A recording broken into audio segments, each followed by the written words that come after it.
जब घर में बहू को शौचालय नहीं मिला तो 3 साल उसने अपने मायके में जिंदगी बिताई। उसके बाद महिला की जिद रंग लाई। कहते हैं कि अगर कोई जिद ठान ले तो फिर वो काम पूरा होकर ही रहता है। दरअसल एक बहू को जब घर में शौचालय नहीं मिला तो वो 3 साल अपने मायके में ही रही, लेकिन बाद में उसकी जिद रंग लाई। आइए हम सुनाते हैं उज्जैन जिले के ग्राम कनवास की कहानी।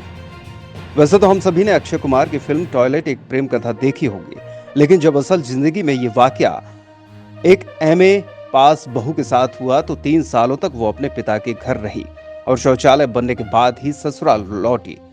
ये पूरी कहानी है वंदना परमार नामक युवती की, जो कि एमए शिक्षित है और जब ईश्वर परमार के साथ शादी के बाद वो अपने ससुराल उज्जैन जिले के गांव कनवास आई तो उसने देखा कि खुले में शौच करने जाना पड़ता था।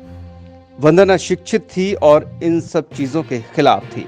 वंदना के पति ईश्वर के पास शौचालय बनाने की रकम नहीं थी, जिसके कारण वंदना अपने पति का घर छोड़कर अपने मायके मंदसौर चली गई। लेकिन वंदना की जिद के बाद वंदना को अपने पिता के घर 3 सालों तक रहना पड़ा। कुछ दिन पति भी अपनी पति के साथ मायके रहा, लेकिन कहते हैं कि महिला अपने सम्मान की बात पर आए तो सब कुछ संभव है। पत्नी की जिद के बाद पति ने कर्ज लेकर शौचालय बनवाया और तब वंदना अपनी ससुराल लौटी है। आज वंदना अपनी ससुराल में परिवार के साथ खुश है और गांव की महिलाओं को भी समझाती और सीख देती नजर आती है कि घर में शौचालय होना चाहिए।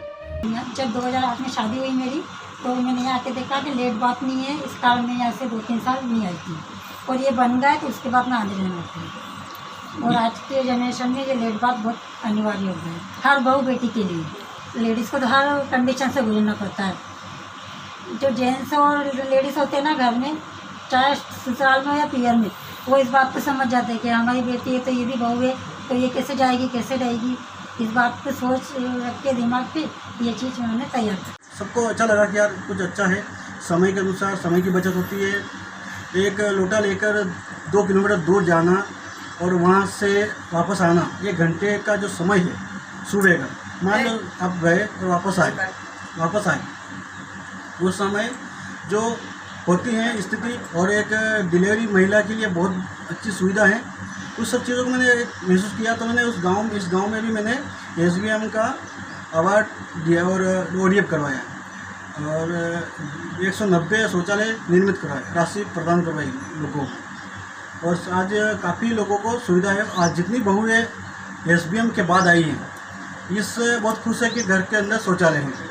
अभी वर्तमान में एक महिला आंगनवाड़ी कार्यकर्ता पद पर नियुक्ति हुई है, उसकी भी यही डिमांड थी। वो भी एक पढ़ी लिखी महिला थी और उसने भी शौचालय की मांग करी थी और शौचालय बनने के बाद ही शादी को निर्मित किया गया। आज वो एक कार्यकर्ता बन गई।